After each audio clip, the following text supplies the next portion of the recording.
The film opens with a panicked man, who we later find out is Ben, falling through a ceiling grate into an old-fashioned study. Ben finds a door with a puzzle on the wall that requires him to slide 4 numbers into position to open. When he moves one of the numbers on the puzzle, the wall opposite the exit begins to move towards Ben, crushing everything in its path.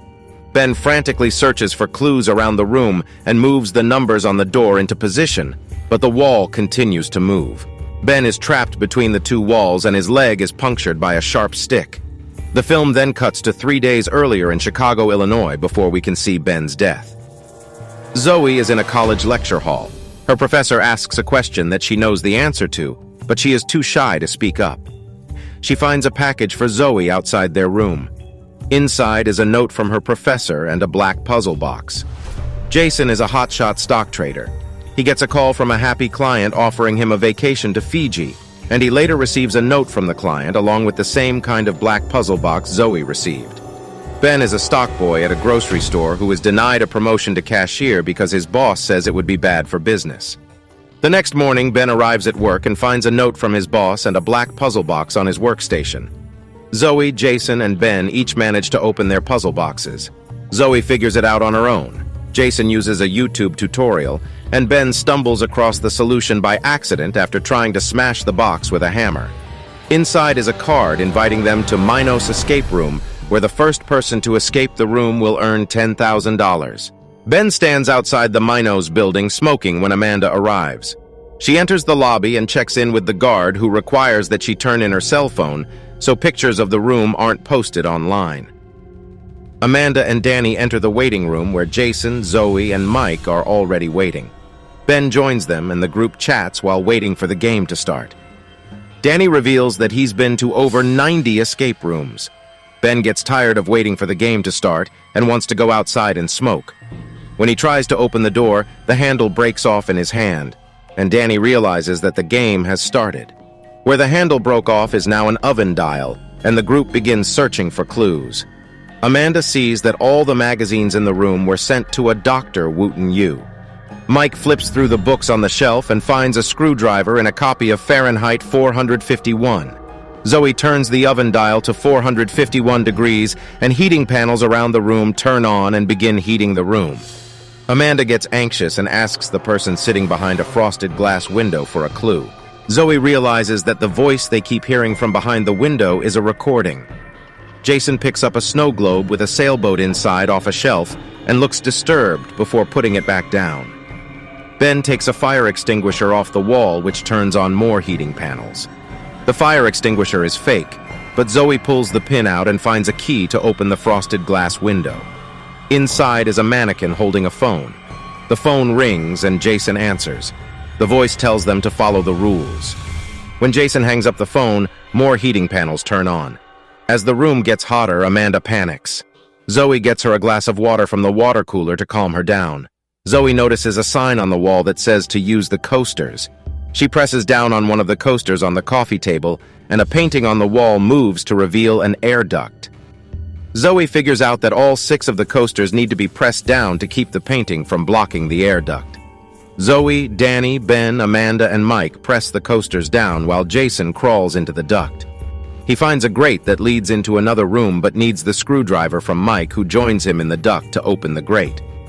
Zoe tells Amanda to go next while she, Danny, and Ben hold the coasters down. Zoe figures out that they can fill the water glasses to the top using the water cooler, and they will be heavy enough to hold the coasters down. Amanda panics in the duct and flashes back to crawling out of a military Humvee in the desert after an IED blast. Ben and Danny tell Zoe to go help Amanda while they fill glasses. Zoe calms Amanda down, and they continue through the duct. Ben and Danny are only able to fill 5 glasses before the water cooler is empty because Amanda drank a glass earlier. Ben pulls out his flask and fills the 6th glass.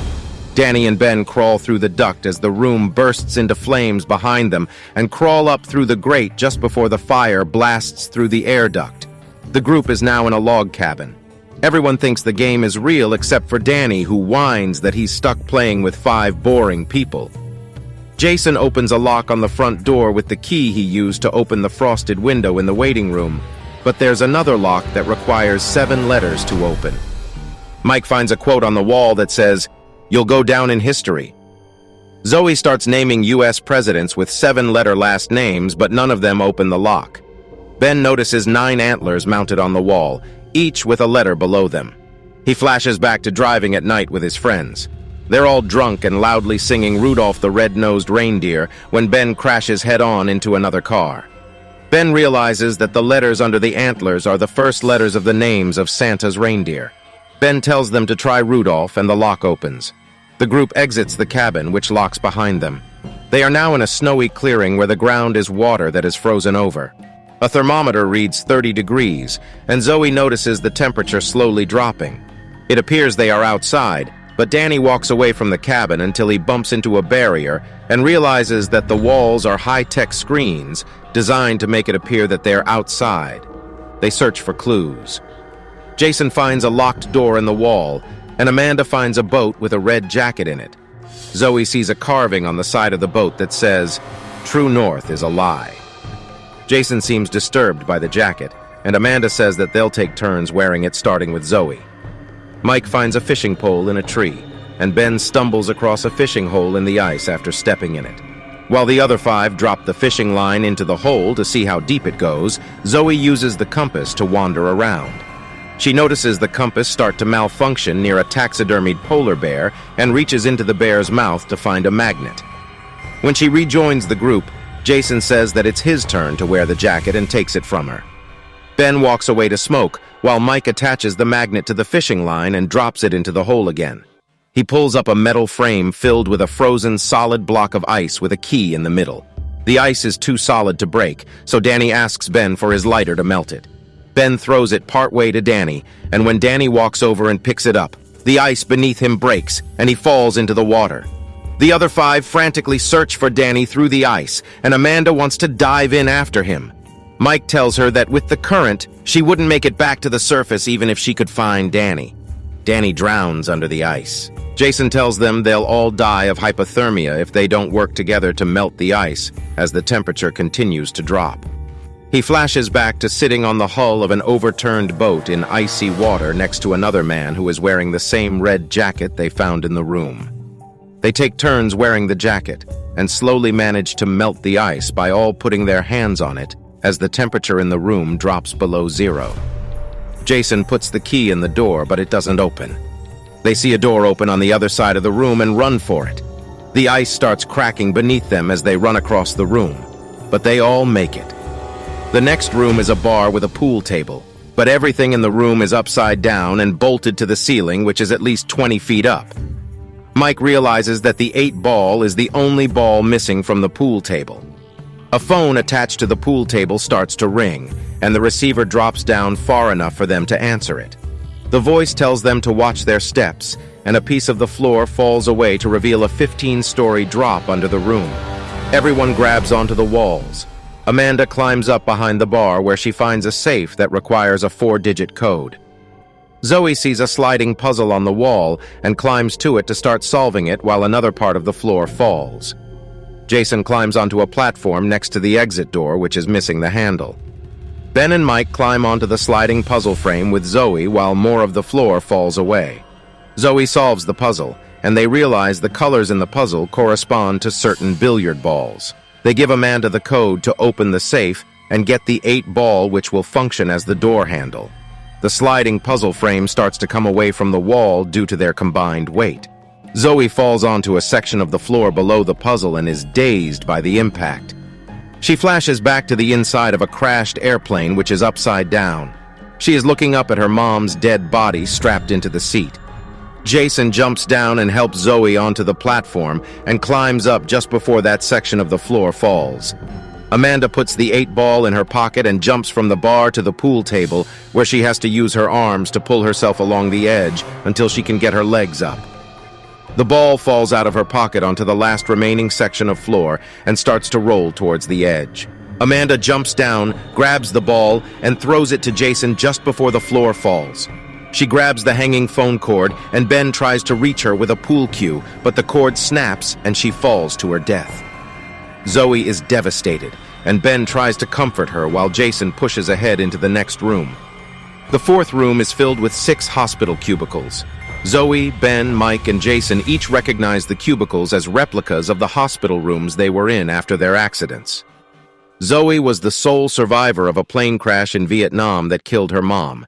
Mike was the sole survivor of a mine cave-in in West Virginia that killed his brother.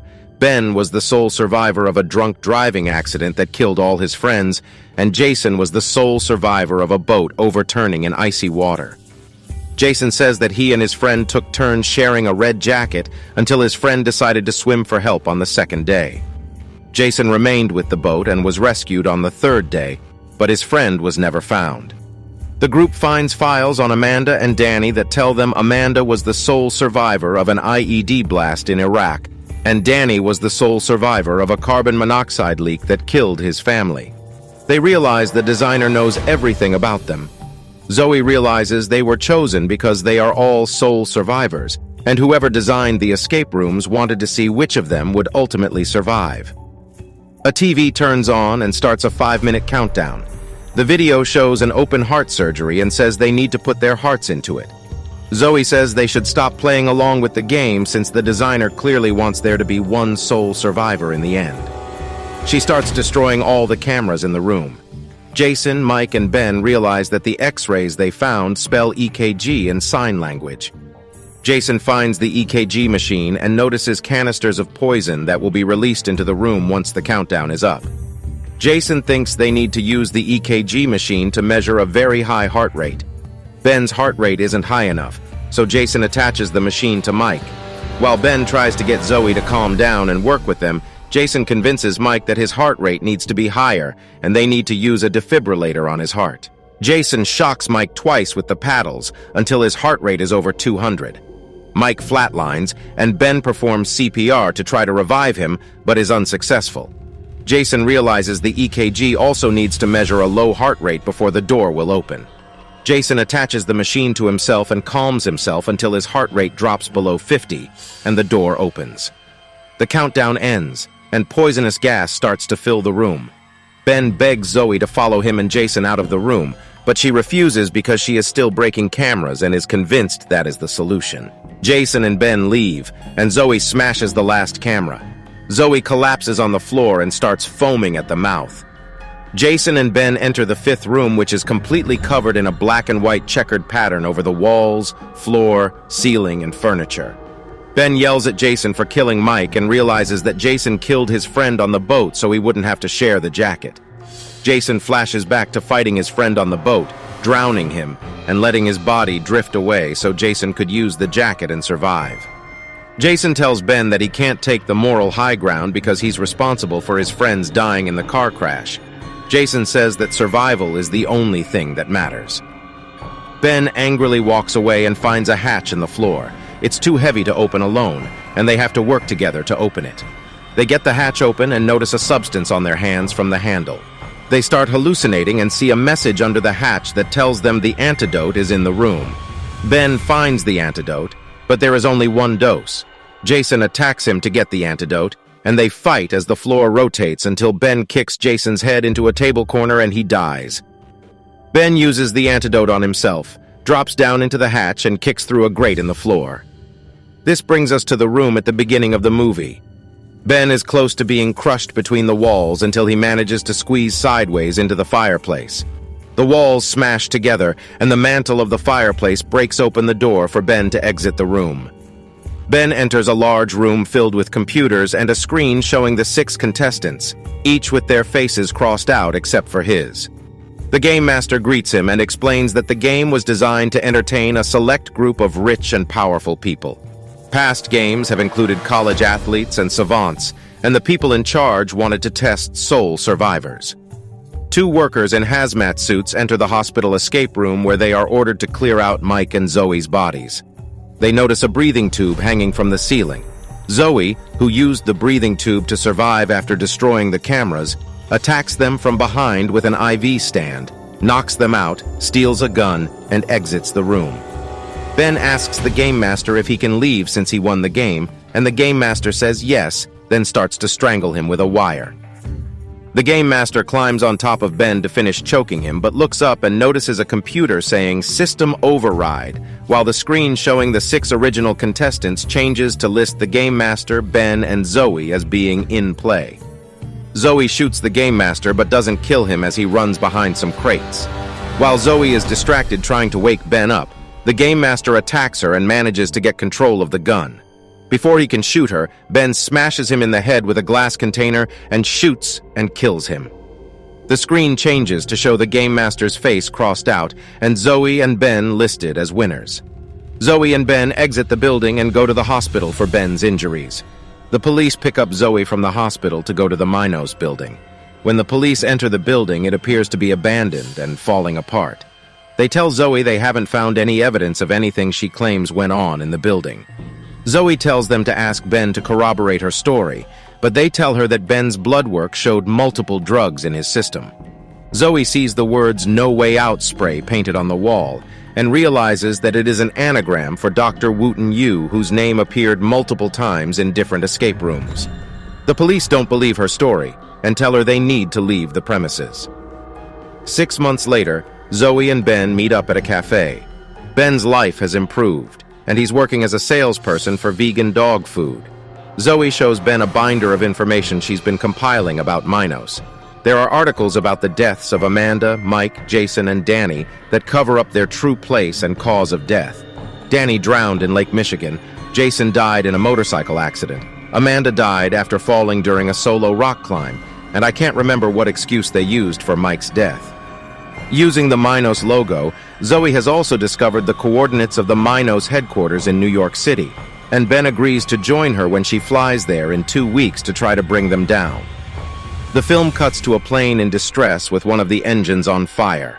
The flight attendants are frantically searching for clues to help them get into the cockpit. They get inside the cockpit but are too late to make the plane pull up before it crashes into the ground.